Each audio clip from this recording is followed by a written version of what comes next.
नमस्कार साथियों। देखिए, कल आपका रोजगार मिला है।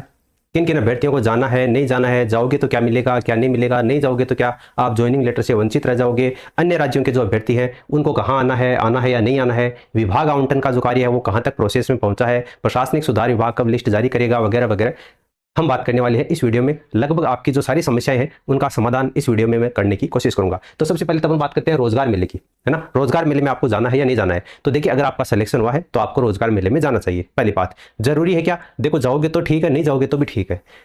ज्वाइनिंग लेटर मिलेगा क्या? तो देखिए, वेलकम किट मिलेगा। ज्वाइनिंग लेटर आप खुद सोचो एक बार, आरपीएससी और जो आपके सचिवालय वाले हैं उन्हीं को केवल अभी तक आपका जो विभाग आवंटन की जो प्रक्रिया है, वो जो आपके आदेश हैं वो जारी हुए।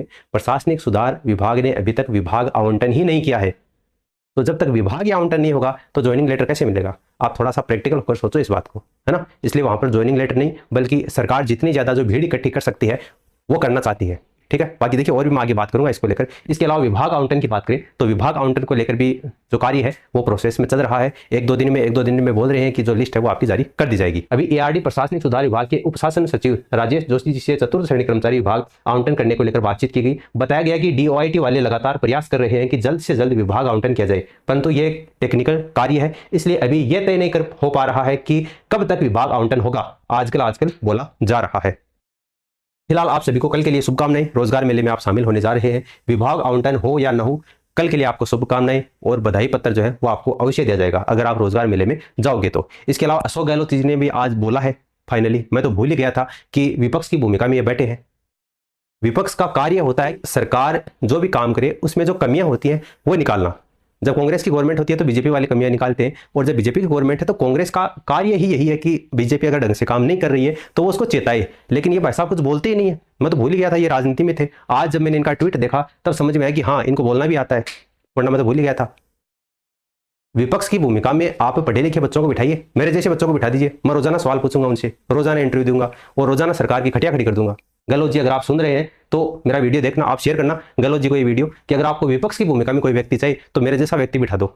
अरे पढ़े लिखे व्यक्ति को बिठाओ, मंत्री बनाओ, क्या दिक्कत है? अनपढ़ को मंत्री बनाते हैं, फिर उनको सलाह देने के लिए आप आरएस आईएएस नियुक्त करते हैं। तो पढ़े लिखे को मंत्री बना दो ताकि उनका भी भार है वो कम हो जाए। ठीक है, तो विपक्ष की भूमिका में होते हुए चलो आज इन्होंने कुछ बोला, ये सुनकर भी अच्छा लगा। इन्होंने क्या कहा कि कल 4 जुलाई को प्रधानमंत्री जी के दौरे की आड़ में जिला मुख्यालयों के ऊपर युवाओं को जुटाकर ज्वाइनिंग लेटर बांटने का जो बद्दा तमाशा रचा जा रहा है वह युवाओं के स्वाभिमान के ऊपर चोट है। इनका यह कहना है जिला प्रशासन को लक्ष्य देकर भीड़ इकट्ठी करना, उनके आने जाने और खाने के लिए सरकारी धन का दुरुपयोग करना, राजनीतिक करना अनैतिक और दुर्भाग्यपूर्ण है। तो देखिए, अब स्पष्ट हो चुका है कि आप 4 जुलाई को रोजगार मेले में जाओगे तो सरकारी धन से आपको खाने के लिए भी नाश्ता चाय वगैरह मिलेगी। ठीक है, तो ये कन्फर्म हो चुका है, विपक्ष ने कर दिया है। इसके अलावा राजस्थान की भाजपा सरकार कान खोलकर सुन ले, आप युवाओं को नौकरी देकर कोई एहसान नहीं कर रहे हैं।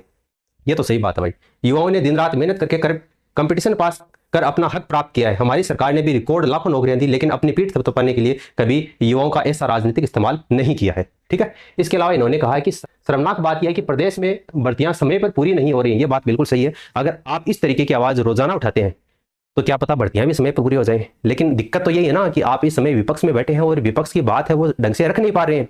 अब क्यों नहीं रख रहे ये तो भगवान जाने या आप जाने।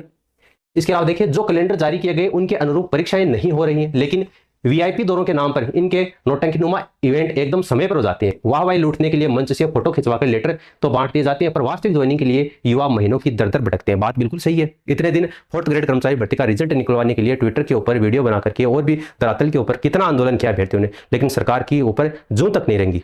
और जैसे ही 4 जुलाई को मोदी जी का आगमन की घोषणा हुई तो फटाफट इतना फुर्ती से कार्य हुआ कि आप पूछो मत, है ना। आरपीएस और सचिवालय वालों का तो आपके आदेश जारी कर दिए गए। विभाग आवंटन की वो प्रक्रिया वो आजकल में आपकी ये भी हो जाएगी प्रशासनिक सुधार की। पूर्ववर्ती वसुंधरा सरकार से लेकर वर्तमान भाजपा सरकार तक भाजपा ने प्रशासनिक प्रक्रियाओं को सर्कस और सरकारी सिस्टम को मजाक बनाकर रख दिया है। राजस्थान का युवा इस झांसा तंत्र को देख रहा है और रोक ताने पर एहसान जताने से अपमान कराना ये करारा जवाब देगा। ये बात तो आपकी बिल्कुल सही है।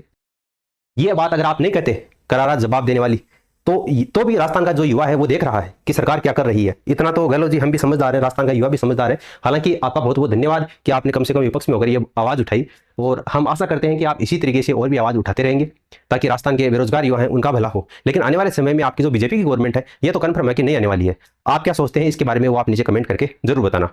इसके अलावा चतुर्थ श्रेणी कर्मचारी भर्ती 2024 में लगभग आपके 176 176 कैंडिडेट ऐसे हैं जो आपके बाहरी राज्य के हैं, जिनका चयन है वो अन्य राज्यों से हुआ है, कोई हरियाणा से है, कोई बिहार से है, कोई यूपी से है, कोई गुजरात से है। इनको रोजगार मेले में शामिल होने के लिए कोई मैसेज या लिस्ट में नाम नहीं आया है। अब आप खुद सोचो, 176 कैंडिडेट ऐसे हैं जो कि आपके अन्य राज्यों के हैं, अगर ये नहीं आएंगे तो क्या इनको नियुक्ति पत्र नहीं मिलेगा?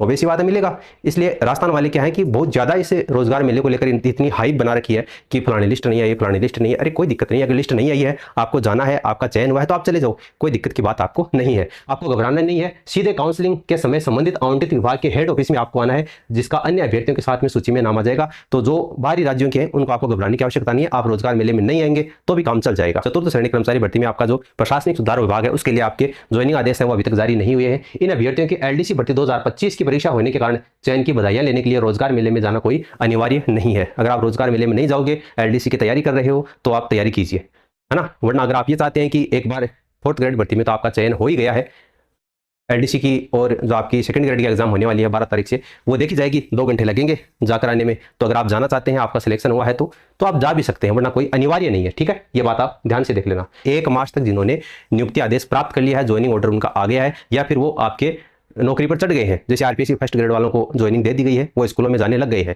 तो उनको पहुंचना अनिवार्य है। चतुर्थ श्रेणी कर्मचारी भर्ती के प्रशासनिक सुधार विभाग में चयनित अभ्यर्थियों को रोजगार मेले में पहुंचना कोई अनिवार्य नहीं है। एलडीसी भर्ती की परीक्षा की तैयारी पर ध्यान केंद्रित रखें। रोजगार मेला केवल और केवल चयन की बधाइयां दी जाएगी, इसके अलावा यहाँ पर अन्य आपको कुछ भी नहीं मिलने वाला है। जो वेलकम किट मिलेगा वो मिल जाएगा तो ठीक है, नहीं मिलेगा तो वैसे ठीक है। मोदी जी के आगमन में चतुर्थ श्रेणी कर्मचारी भर्ती का अविश्वसनीय गति से परिणाम और नियुक्ति प्रक्रिया वो शुरू हुई है। ठीक है, वरना सितंबर अक्टूबर तक आपका रिजल्ट निकालने का कोई भी प्रयास नहीं था। इसके अलावा मैं आपको बता दूं कि विभाग आवंटन है वो रेंडमली दिया जाएगा, आपके हाथ में नहीं है कि आपको कौन सा विभाग मिलेगा, जिसका आधार कार्मिक विभाग 2024 की अधिसूचना के आधार पर मानते हुए विभाग आवंटन किया जा रहा है। और खासतौर से आपके 4th ग्रेड कर्मचारी भर्ती में वेतन है वो कम मिलेगा, है ना। तो कम वेतन मिलेगा, इसलिए कर्मचारियों के हितों को ध्यान में रखते हुए गृह जिला या आपका जिले के नजदीक जो जिला है वो आवंटन आपको किया जाएगा, इसलिए आपसे जिले भरवाए जाएंगे। रोजगार मेले में आपको नियुक्ति नहीं मिलेगी, ध्यान दे लेना, केवल आपको चयन होने के लिए बधाइयां दी जाएगी, है ना। ज्वाइनिंग लेटर आपको नहीं दी जाएगा। जो अभ्यर्थी कुछ पॉइंट या अंकों के चयन से वंचित रह गए हैं, उनका प्रोविजनल परिणाम या फिर वेटिंग लिस्ट में उनका नाम आ जाएगा। इसके अलावा 3rd ग्रेड भर्ती परीक्षा 2025 का जो परिणाम है वो अति शीघ्र जारी करवाने का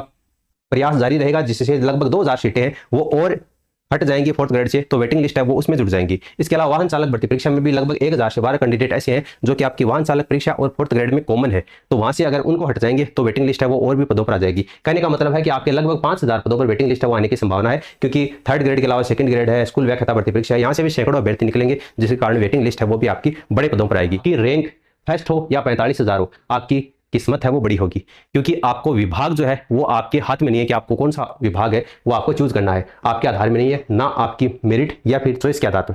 परंतु इसके नुकसान के साथ में सबसे बड़ा फायदा यह है कि आपको अब गृह जिला या गृह जिले में घर के नजदीक या नजदीकी जिला मिलने की पूरी संभावना बनती है। वरना आप खुद सोचो, अगर प्रशासनिक सुधार विभाग ने अभी तक विभाग आवंटन नहीं किया है तो आपको मुख्यमंत्री महोदय कैसे ज्वाइनिंग लेटर रोजगार मेले में दे देंगे। तो इतनी समझ आप में थोड़ी सी होनी चाहिए। वैसे मैंने आपको टेलीग्राम पर कल ही बता दिया था, कल शाम को मैंने आपको अपडेट दे दिया था कि रोजगार मेले में केवल और केवल आपको बधाई संदेश दिया जाएंगे, ज्वाइनिंग लेटर नहीं दिया जाएगा। इसके अलावा एक कैंडिडेट ने पूछा कि रात्रिकालीन चौकीदार की जो पोस्ट होती है वो भी 4th ग्रेड में होती है। बिल्कुल, रात को, अरे चपरासी नहीं होती क्या?